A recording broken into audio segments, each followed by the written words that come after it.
안녕하세요, 오토PD 정호준 에디터입니다. 이번 시간에는 퓨조 308 GT 모델과 함께 달려보겠습니다.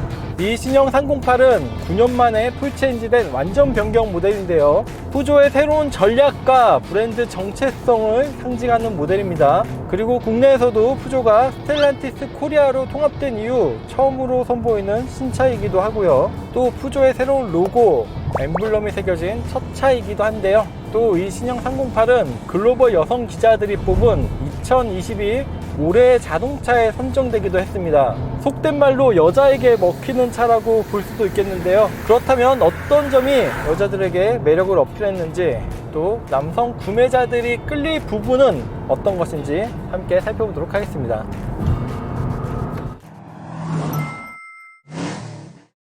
자, 사실 저는 308 1세대 전기형 디자인을 가장 좋아했는데요, 더 거슬러 올라가면 307 디자인 느낌을 가장 좋아했어요. 하지만 2세대의 디자인은 그리 큰 감흥을 주지 못했는데요, 후기형으로 갈수록 보다 좀 밋밋해진 느낌이었는데요, 하지만 이렇게 풀체인지된 3세대 신형 308 같은 경우에는 이전과 같이, 아니 보다 더 날카롭고 역동적인 모습으로 돌아왔습니다. 그리고 무엇보다 시승 모델의 이 올리빈 그린 컬러는 신형 308 디자인과 너무 잘 어울리죠. 전면부에서는 새로운 엠블럼, 사자의 머리 모양을 그려놨는데요, 아직은 낯설긴 하지만 그래도 이런 컬러나 디자인 모두 마음에 듭니다. 그리고 이 소재 자체도 레이더 전파를 방해하지 않는 그런 소재로 구성이 되었다고 합니다. 아무래도 처음 선보이는 엠블럼이다 보니 전면뿐 아니라 옆에 그리고 뒤에도 적용이 되어 있고요, 이 엠블럼을 중심으로 그릴은 가운데로 올수록 짧아지는 패턴을 보여주고요, 위쪽에 보닛 라인도 매력적이고, 그리고 308 모노그램이 보닛 앞쪽에 위치하고 있습니다. 그릴과 이어지는 헤드램프도 날렵하게 조각되어 있는데요, GT 모델의 경우 매트릭스 LED 헤드램프가 적용이 되었고요, 그 옆으로 사자의 송곳니 모양을 형상한 DRL이 이어지고 있습니다. 옆모습은 먼저 뒤로 갈수록 낮아지는 루프 라인이 매력적인데요, 그리고 앞쪽에 보닛도 길게 잘 빠졌죠. 신형 308 같은 경우에 차체는 이전 세대 대비 더 길어지고 더 낮아졌습니다. 전장은 무려 125mm, 그리고 전폭도 25mm가 늘어났고요, 휠베이스도 따라서 60mm가 증가했습니다. 반면 전고는 15mm가 낮아졌고요, 윈드실드 각도도 가파르고요, 헤드램프 끝단에서부터 리어램프까지 이어지는 이러한 캐릭터 라인도 명확합니다. 사이드 미러 커버도 상당히 날렵한 디자인인데요, 시각적인 부분뿐 아니라 공기 저항과 주행 소음을 최소화하는 기능성을 함께 제공합니다. 그 결과 공기 저항 개수는 0.28cd에 불과하고요, GT 모델은 18인치 휠이 장착되어 있고요, 타이어 사이즈는 225/401 18인치 사이즈입니다. 그리고 앞쪽에 이런 블레이드나 옆에도 이렇게 옆으로 튀어나와 있는 역동적인 사이드 파츠를 볼 수가 있죠. 후면부는 근육질 몸매를 뽐내고 있습니다. 사자의 발톱을 형상한 이런 테일램프도 있고요, 또 이 가운데를 스모크 글라스로 감싸서 시각적으로 차가 더 넓어 보이게 하고 있습니다. GT 모델은 이 테일램프 디테일을 사선으로 보다 역동적인 모습을 연출하고 있고요, 가운데에는 퓨조의 새로운 엠블럼, 우측에는 GT 배지, 왼쪽에는 308 네이밍, 또 아래에는 범퍼가 블랙 컬러로 되어 있죠. 또 이런 리플렉터와 후진등, 장식이긴 하지만 이런 머플러 장식까지 이런 범퍼부 디자인도 상당히 역동적인 모습을 보여주고 있습니다. 자, 트렁크 공간도 한번 살펴볼까요? 이쪽에서 여는 버튼을 찰 수가 있고요, 전동식은 아니고 수동식으로 되어 있습니다. 트렁크의 기본 용량은 412리터고요 60대 40으로 폴딩 시 최대 1323리터까지 활용이 가능합니다. 그리고 가운데는 이렇게 스키스루도 있고요, 아래쪽에는 이렇게 추가적인 수납 공간이 있고요, 그리고 옆에는 그물망, 또 앞쪽은 이렇게 단차가 있습니다. 자, 퓨조 308의 실내는 비행기 조종석에서 영감을 받은 아이코핏으로 되어 있습니다. 인체공학적이고 직관적으로 이루어져 있는데요, 더블 플랫 스티어링 휠, 그리고 그 너머로 10인치의 헤드업 디지털 클러스터가 있는데요, 이 클러스터 같은 경우에는 이렇게 화면을 바꿀 수가 있고요, 그리고 이렇게 3D 방식으로 되어 있습니다. 물론 끌 수도 있고요. 중앙에는 기존 7인치에서 10인치로 커진 터치 스크린이 있는데요, 이렇게 전환되는 애니메이션도 상당히 매력적이죠. 그런데 가운데 내비게이션 같은 경우에도 상당히 잘 되어 있는데, 이렇게 주소를 입력할 때 한글 인식이 이렇게 잘 조합이 되지 않습니다. 따라서 이 내비게이션은 사용성이 좀 떨어지고요. 그 대신 우선 애플 카플레이나 안드로이드 오토를 활용하면 될 것 같습니다. 자, 구성은 이렇게 마치 태블릿을 보는 것처럼 되어 있는데요. 그리고 아래에는 아이토글 터치 방식 단축키가 있는데요. 이렇게 큼지막한 조작부를 눌러서 각 항목들을 손쉽게 이동할 수가 있습니다. 그리고 한 가지 더 반가운 것은 어댑티브 크루즈 컨트롤 작동 조작부가 예전에는 푸조 모델이 이 뒤쪽에 있어 가지고 처음에 적응하는 데 시간이 걸렸는데요. 드디어 이렇게 스티어링 휠 앞쪽으로 나왔습니다. 좌측편에 위치하고 있고요. 그리고 가운데는 역시 푸조의 새로운 엠블럼, 또 아래에는 GT 로고가 있습니다. 중앙의 콘솔은 운전자 쪽으로 모든 조작부가 향하도록 배치가 되어 있습니다. 이렇게 엔진 스탑 앤 스타트 버튼, 기어 레버, 또 드라이브 모드, 전자식 사이드 브레이크 조작부가 모두 운전석 쪽으로 배치가 되어 있죠. 그리고 옆으로는 이렇게 커버가 있는 컵홀더, 앞쪽에 수납 공간과 12V 단자, USB 단자가 있고요. 그리고 스마트폰 무선 충전 패드는 이쪽이 아니고 위쪽에 이렇게 있습니다. 암레스트는 충전 케이블을 위한 구멍이 뚫려 있고요. 안쪽에는 에어컨 바람이 들어와서 이렇게 음료수 같은 거를 두고 다니기도 좋겠죠. 편의사양들도 이 터치 스크린을 통해서 한번 확인해 볼까요? 우선 무드 조명 같은 경우에는 이렇게 8가지 컬러로 선택할 수가 있고요. 이 차량이 그린 컬러니까 그린 색상으로 하는 게 좋겠죠. 그리고 이런 화면 컬러도 이렇게 커스터마이징 할 수가 있습니다. 이것도 마찬가지로 그린 컬러로 통일감을 주고요. 마사지 시트 기능도 이쪽에서 설정할 수가 있는데요.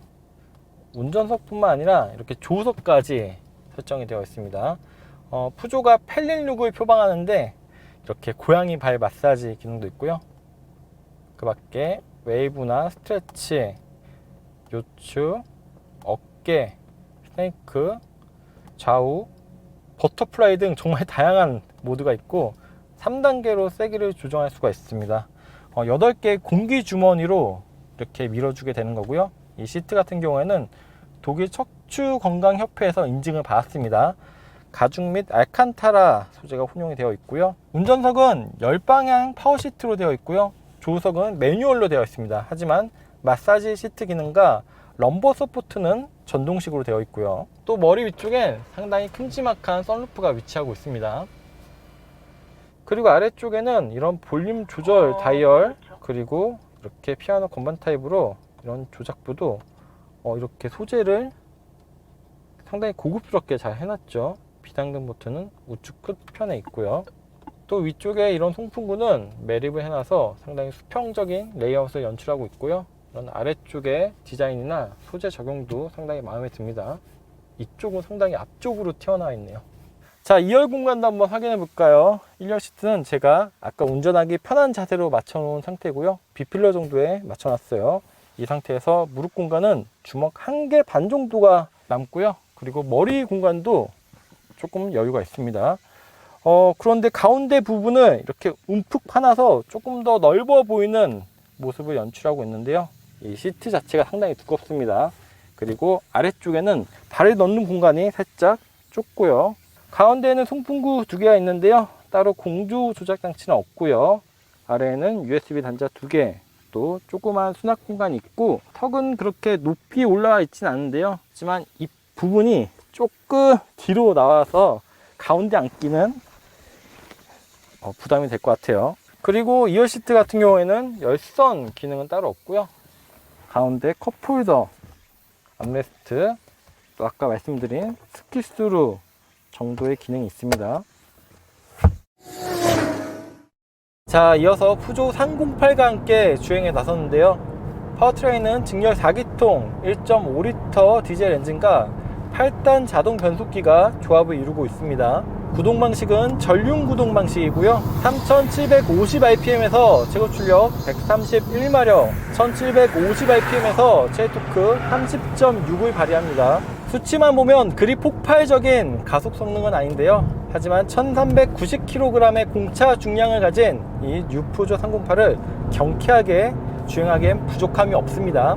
이렇게 중속으로 달리다가 추월등에 의해 급가속을 하는 경우 치고 나가는 맛은 덜한데요. 그래도 8단 자동 변속기의 변속 반응은 마음에 듭니다. 이렇게 다운시프트 그리고 업시프트 모두 재빠르고 매끄러운 변속감을 보여주고 있고요.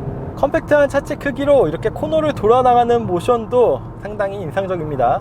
이 더블 플랫 스티어링 휠이 일반적인 다른 차량의 스티어링 휠보다 이런 크기가 작아서 조향 조작에 있어서 조금 더 타이트한 움직임을 보여주고 있어요. 따라서 출력 자체는 그리 높지 않지만 이런 직관적인 조향 조작감으로 운전의 재미도 어느 정도 있는 모델입니다. 그리고 높은 연료 효율성도 장점 중에 하나인데요. 복합 17.2km/L를 기록하고 있습니다. 도심에서는 15.6 그리고 고속에서는 무려 19.6km/L나 되고요. 서스펜션은 전륜의 맥퍼슨 스트럿, 후륜엔 가변형 크로스 엠버, 즉 토션빔 세팅인데요. 물론 구조적인 한계는 있겠지만 토션빔을 잘 다루는 푸조이니만큼 이런 일상적인 주행에서는 아쉬움이 없습니다. 승차감이 상당히 좋은데요. 기본적으로 탄탄한 승차감을 지니고 있지만 노면의 큰 충격이나 자잘한 충격들을 상당히 부드럽게 잘 걸러주고 있어요. 정숙성도 좋은 수준입니다. 디젤 엔진음이 들려오긴 하지만 이런 풍저음이나 하부 소음을 상당히 잘 억제하고 있고요. 1열 도어에는 이중 접합 차음 유리가 적용이 되어 있습니다. 그리고 아까 실내 디자인에서도 이야기했지만 이런 스크린이나 조작부가 운전자 지향으로 되어 있어서 조작도 상당히 용이하고요. 또 다양한 편의 사양들이 적용되었는데 한 가지 아쉬운 점은 오토홀드 기능이 빠졌네요.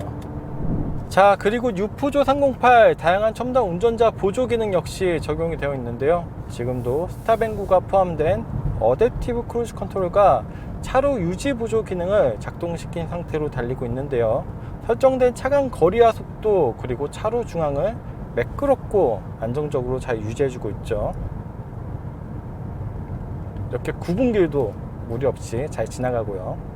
그리고 무엇보다 이런 조작 버튼이 기존의 뒤쪽 레버에서 이렇게 앞쪽으로 배치된 점이 가장 편리합니다. 또 사각지대 경고 기능도 있고요. 어두운 밤 유용한 LED 매트릭스 어댑티브 라이팅 기능도 있습니다. 뉴푸조 308의 판매 가격은 알로어 트림이 3,680만원, 그리고 지금 시승 중인 GT 트림이 4,230만원인데요 2021년형 푸조 308 GT팩의 경우 3,490만원이었으니 가격 차이는 좀 있죠. 그래도 더 커진 차체, 다양하게 적용된 첨단 편의 및 안전사양, 원자재 가격 상승 등을 고려하면 투궁할 만한 가격 책정이지 않나라는 생각도 듭니다. 하지만 글로벌에서는 다양한 파워트레인이 있는데 국내에는 디젤 모델만 도입된 것은 아쉽습니다. 물론 인증에 어려움이 있겠지만 향후 출시될 전기차는 도입을 기대해봐도 되겠죠. 지금까지 모터PD 정원준 에디터였습니다. 감사합니다.